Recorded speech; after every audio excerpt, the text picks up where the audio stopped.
Rightio, we're back in the shed and it's pretty late in the day, and we're going to have a look at this little valve check that I did on a leak dam. So this is also evaporation. So overall you wouldn't think too bad. And you come down here and you have a look in there. Hang on, I'll try and give you a much better look at this. You have a look in there. That is just loaded with fuel. That's all fuel in there.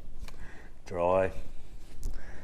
That one's got traces of fuel in there. I don't know if you can see that. That's good.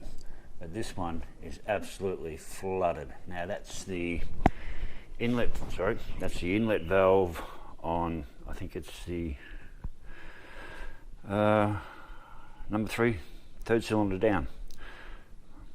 Where are we? Got to work out there. So that's the back of the motor. So that's cylinder 1, 2, 3. Number 3 inlet valve. As far as the leak down, there is just so much fuel there. Come around the other side, do the same thing.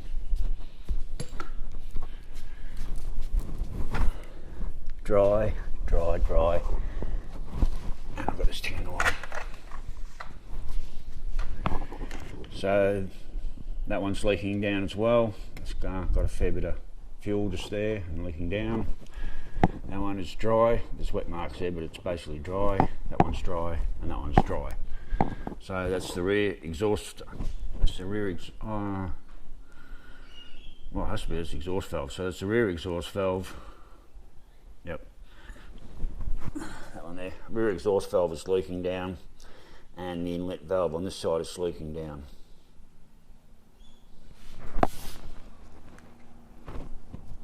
I wonder if that's the cylinder that was overheating.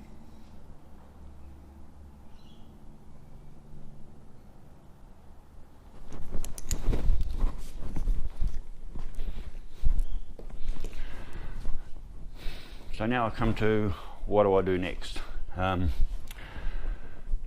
know the old saying, if it ain't broke, don't fix. Do I pull the head off, number 1, or I just leave it there because that wasn't causing a problem? I've turbo flushed out the block on that one side and got a lot of shit out of there. Do I risk that? Sending this in for head work, the dollars are just piling up so fast. It was just an old bang to get me around. Well, sorry, it was a bit more than that, and it's been reliable for the last 2 years. So apart from that water gallery block up, the motor was always running fine, so I don't see the need to, at this stage, pull the motor out. That opinion might change over the next couple of days when I sit down and think about it, but at the moment, the easiest way out would be basically clean up this head, throw a new gasket all the way around, chuck it back in the motor, get going, and hopefully no more overheating problems. And just run it how I would have run it until she started making pops and squeals, which could be, 2, 3, 4 years from now. I don't really do big miles, but it does have to do the miles. But I don't have massive big miles that I have to go out in it and so forth, and I don't really tow much in the way of trailers. So this motor, if I look after it and just true to how I've been treating it, nice and gently, this motor could last me 4 or 5 years just by throwing it all back together. I don't feel like throwing a shitload of dollars at it. I'm sorry, I don't. I make no apologies for it, but I still haven't decided whether it's still a better option, as I've got a full gasket kit coming, top end. Whether I still pull the right-hand head off and go through the same procedure of what I did on the left side, turbo blasting with water and air. I should probably also be pulling the water pump off, so I'm not clogging that up with shit, and I can get in there with the hose and clean that out, which means I probably should be pulling the radiator out as well. So there's lots of things I should be still doing that I can alleviate of going to the point that I do actually have to pull the motor out. Just trial and error, and I'll see how I go the next couple of days. So firstly, do not pull that second head off and find more complications I don't want to know about? Do I find someone who can actually just maybe reseat these 2 valves so they seal up a bit better? Maybe that's all it does. I don't have to send it in for massive head work. Yeah, I did leave that one stud uncracked. Someone commented on that. I don't think that will warp the head. They just popped off nice and easily.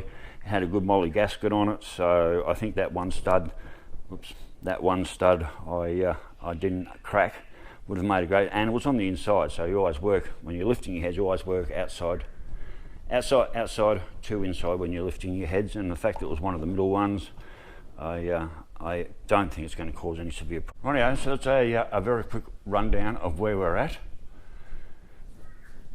Maybe get those 2 valves re-grinded and reseated. Maybe that's all I'll do on that one, so I don't have to spend a fortune. I'm not going to crack test it, I'm not going to acid bath it, but I will try and flush it out.